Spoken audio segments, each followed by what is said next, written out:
Assalamualaikum warahmatullahi wabarakatuh. Innal hamdalillah nasta'inuhu wa nastaghfiruh wa na'udzu billahi min shururi anfusina wa min sayyiati a'malina.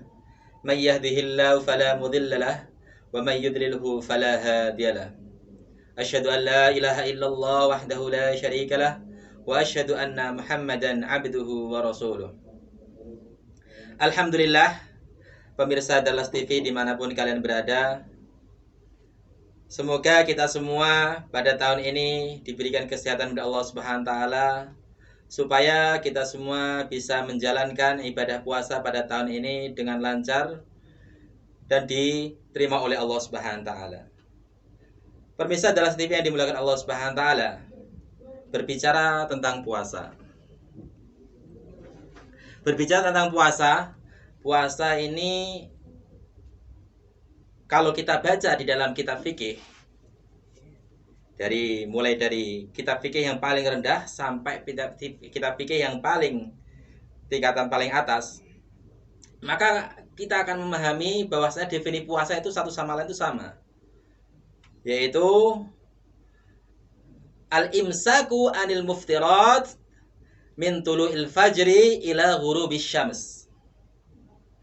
Menahan diri dari perkara-perkara yang membatalkan puasa seperti makan, minum, dan berhubungan suami istri dari mulai terbitnya fajar shodiq sampai tenggelamnya matahari.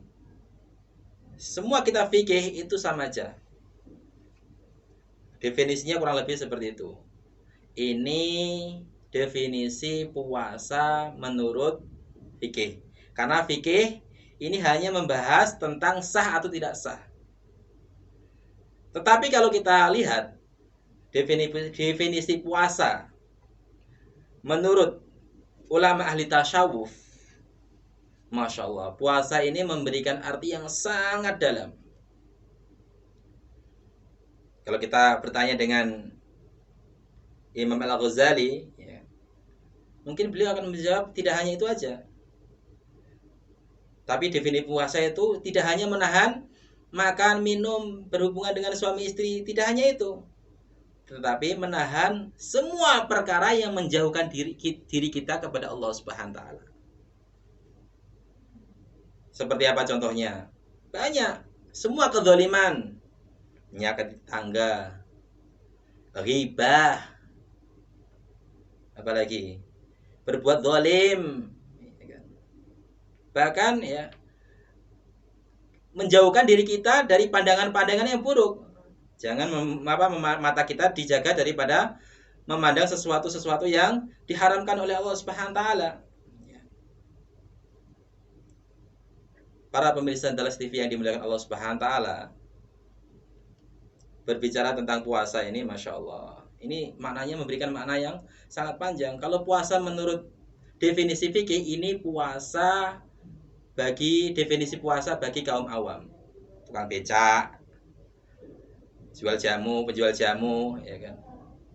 Tetapi kalau bagi orang-orang khawas, orang-orang khusus, ya kan, puasa memiliki arti yang sangat dalam sekali. Bahkan jangan sampai kita ini dalam bulan puasa ini suudzon dengan saudara kita yang muslim, ya kan, berburuk sangka, ini akan mengurangi pahala puasa kita. Nabi sabdakan, kam min shaimin laisa fi siyamihi illal ju' wal atas. Banyak sekali orang puasa tetapi tidak memperoleh dari pahala sedikit pun, kecuali hanya lapar dan haus saja. Tidak dapat pahala. Kenapa? Pahalanya semuanya ditransfer kepada orang yang disakitinya, diribahnya.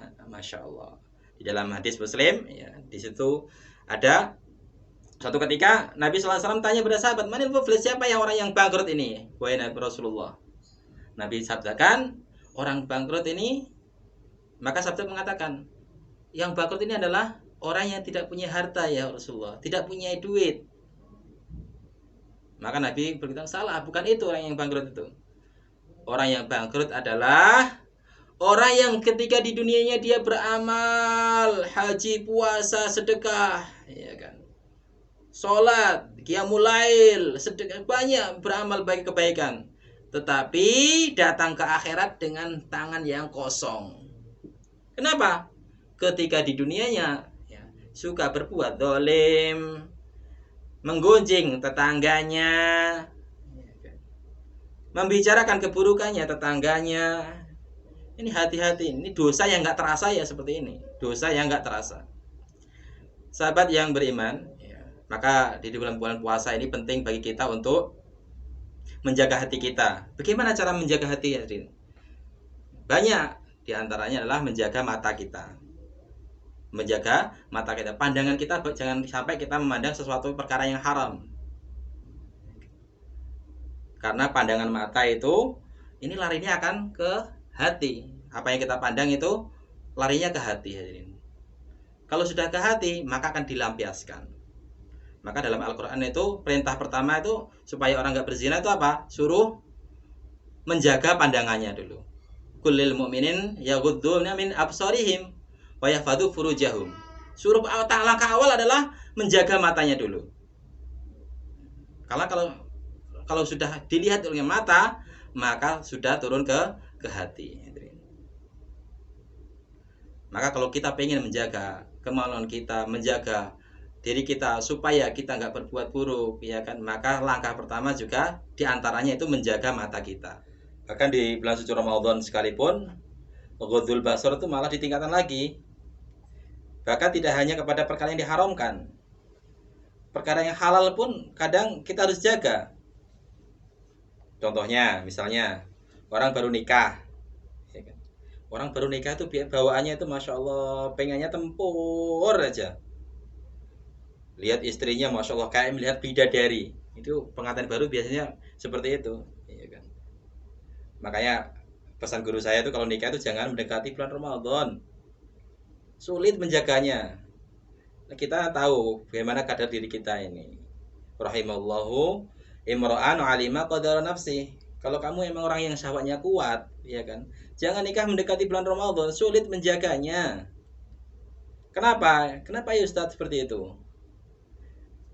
Nah, ulama mengatakan idza qama dzakarur rajul zala thulutsa aqlihi. Yang dipikirkan itu memuaskan nafsu aja. Ini enggak haram, nikah sebelum Ramadan itu haram, tetapi ya kita tahulah kadar diri kita itu gimana. Tapi umumnya orang itu kalau habis nikah bisanya itu wattnya itu masih 1000 watt. Maka ghadul basar ini di bulan Ramadan terutama ini lebih ditingkatkan lagi. Bahkan kepada istri yang sesuatu yang bisa menarik syahwat kita ini kita hindari. Pemirsa adalah TV yang dimulakan Allah Subhanahu wa taala dimanapun kita berada. Mungkin ini saja yang bisa saya sampaikan, semoga bermanfaat bagi saya dan kita semua. Wafaqanillahu wa iyyakum fi syahril Ramadan, dan kita dikasih kelancaran, kesehatan. Semoga tahun ini kita bisa menunaikan ibadah puasa dengan sempurna, diterima Allah, dan semoga kita bisa menemui lagi Ramadan tahun depan kembali dengan keadaan sehat walafiat. Demikian, assalamualaikum warahmatullahi wabarakatuh.